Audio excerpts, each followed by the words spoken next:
Ladies and gentlemen, I would like to invite on stage our principal speaker, Dr. Ali Akbar Velayati, Senior Advisor of Supreme Leader and President, Center for Strategic Research, Iran, to deliver his speech.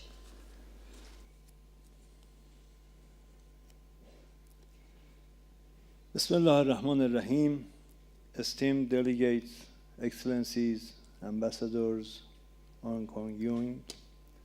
It's a great pleasure for me to be among you today, and I thank the organizers of this conference, ambassadors, Gobinath Pillai, Chairman, Institute of South Asian Studies. Ladies and gentlemen, our world today faces many challenges from poverty, underdevelopment, climate change, and of course, insecurity in many areas and many regions, mainly due to the power politics, unilateralism, and spread of extremism and terrorism as an instrument in the hand of naive politicians who believe they can advance their goals through any means without harvesting the bitter result. Today, Iran faces many of those challenges in its neighborhood. Almost all of Iran's neighbors are somehow engulfed in internal or external crisis or both. Iran is a responsible member of international community which has always upholds the banner of regional cooperation in Asia and historically has promoted a good neighborly relation in our region. Iran always rejects any foreign intervention in internal affairs of any country and thus believes that such conferences as we are in can address all fundamental problems that we face in Asia, and by promoting dialogue and mechanism for development can serve as a benchmark for other gatherings. We recognize international boundaries. We recognize the sovereignty of all the states. As to our region, the recognition of current state system is the key to peace and diminishing hostilities. We hope everybody refuses to accept the division of Iraq, the division of Syria, and the division of Yemen, and any kind of disintegration. Because you know that there are some voices from some places in the world that some people are supporting disintegration of this country or another country.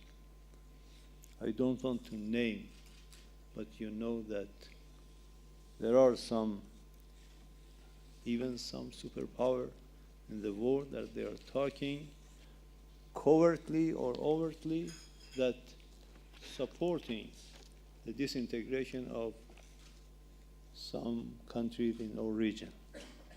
But we are against any kind of disintegration of any country, specifically in the very sensitive area like the Middle East.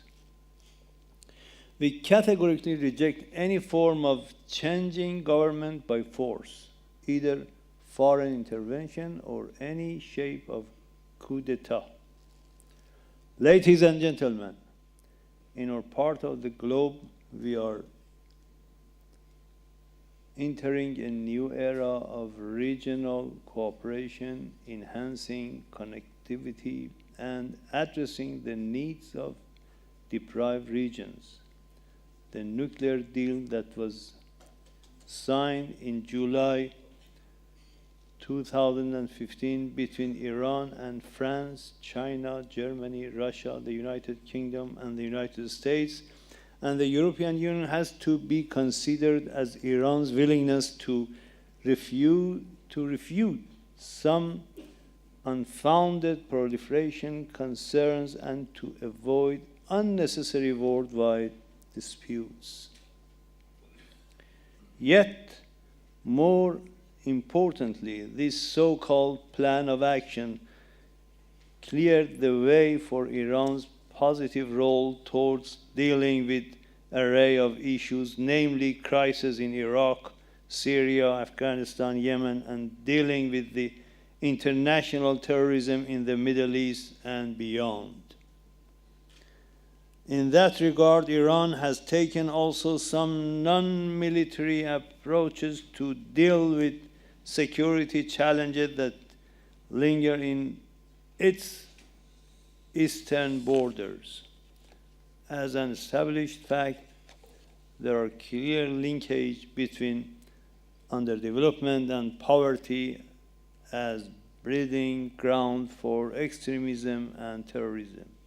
The concepts of human security and peace building are relevant issues here and need to be addressed by international community. In the same vein, the Macron development plan in Iran's Sistan and Baluchistan province has the potential to be considered as preface for a regional development. This plan can greatly engage Iran's neighborhood, namely in Afghanistan, Pakistan, India, and Central Asia, and once implemented may also benefit other regions in Asia and Europe.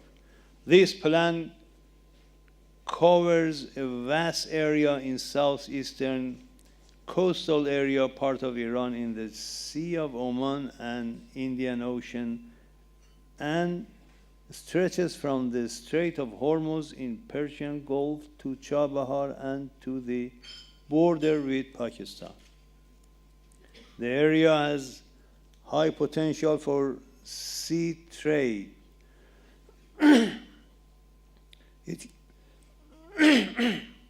It can provide Iran access to the Indian Ocean and an outlet to the sea for landlocked countries in South and Central Asia.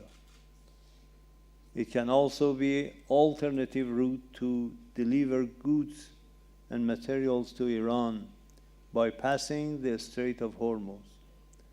There is a growing interest in Iran to turn this part into one of the most beautiful and best coastal areas of the world in future. Therefore, the development of this province has become a priority in Iran's sixth development plan, looking for domestic and foreign investment. The large-scale economic projects in this area could attract many countries for investment and could benefit South and Central Asia. Currently, the unique potentials of Macron culminate in the port city of Chabahar, as Your Excellency have already mentioned. The Chabahar project is a multi-faceted and inclusive international project that involves energy, oil and gas pipelines and related industries such as petrochemicals, manufacturing, trade, transit, fishery, tourism, etc. Recently, Iran, India, and Afghanistan, as His Excellency mentioned, signed a trilateral agreement worth $500 million to establish a strategic transit and transport route connecting the three countries. With these and other ongoing projects, the landlocked Afghanistan will be able to have access to the open seas via Iranian ports. The arc of economic benefit from this agreement would extend beyond the three nations. It could extend not only to the Central Asian countries, but with the international north-south transport corridor providing ship, rail, and road route for moving freight between India, Iran, and Russia. This corridor could facilitate trade and slashes trade transportation expenses and time around 50%. China, Russia, and other hinterland states in Central Asia have been cut off from the Indian Ocean by mountain ranges and other geographical obstacles.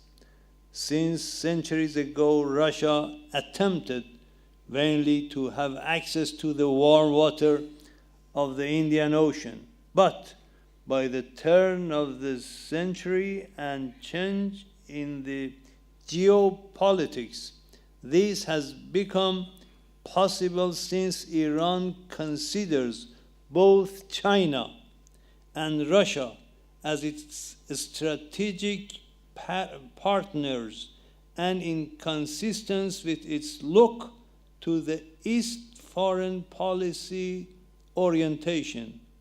I repeat it. In consistence with its look to the East foreign policy orientation, including China, Russia, Japan, southern part of Asia, Southeast Asia, and other Asian, small and big Asian countries. The Chabahar complex is located about 500 kilometers east of the Strait of Hormuz. It makes an attractive alternative route for oil shipment from the Persian Gulf oil terminals, and this could save the fragile environment of the Persian Gulf from growing world oil demands in the future. I repeat it.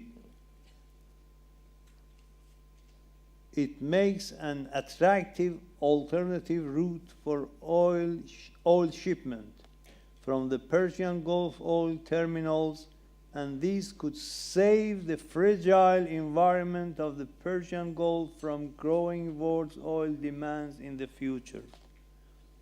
500 kilometers far from Hormuz Strait. In the last 10 years, Iran has invested considerable sum of money in the development of Chabahar. The Iranian government has set up a free trade zone at Chabahar to attract investors. Chabahar Free Zone is developed well and underway to become a port-cum industrial zone. The free zone, all economic activities would be exempt from taxes from 20 years. The Chabahar project, and in a larger context, Macron development plan by Iran is ultimately aimed at not only constructing ports and ocean terminals, but building networks of road, rail, and oil and gas pipeline that would provide and facilitate transportation and trade in the Indian Ocean for all surrounding countries in Asia, Europe, and Africa. It is interesting to note that Chabahar port lies just 72 kilometers from Gwadar port in Pakistan, which is part of Chinese $46 billion plan to develop China-Pakistan economic corridor, and is aimed at opening new trade and transport routes across Asia. As announced, the Gwadar is part of an energy and trade corridor that would connect China to Indian Ocean and the Persian Gulf overland through an expanded Karakum Highway. It is expected to cut thousands of kilometers off the distance which oil and gas imports from Africa and the Middle East have to travel to reach China. Presently, 60% of Chinese imported oil comes from the Middle East, and 80% of that transported to China through the Straits of Malacca. Thus, development plans in both ports of Chabahar and Gwadar can assist millions of people in the region. Although at the first glance there seems areas of competition between Chabahar and Gwadar, but the potentials of cooperation between these two are indeed significant, considering Pakistan's dependence on energy from Iran and interest shown by China, among other countries, to have a share in Chabahar development plan. Thus, Chabahar could be seen as complementary to Chinese Silk Road project. Iran has friendly relations with both India and Pakistan and hopes to see that cooperation in Chabahar and Gwadar would lead to more cordial relations between its two neighboring states. I omit a paragraph and go to the ending paragraph because maybe it's too long. Dear friends, nobody likes to be called displaced. Nobody likes to immigrate from his motherland. Word diaspora shows a strong nostalgia and connection between man and land. For securing and matter, we have to promote dialogue among civilization, economic cooperation, and peaceful settlements of disputes. And I hope this conference can achieve the most in its struggle. I thank you very much.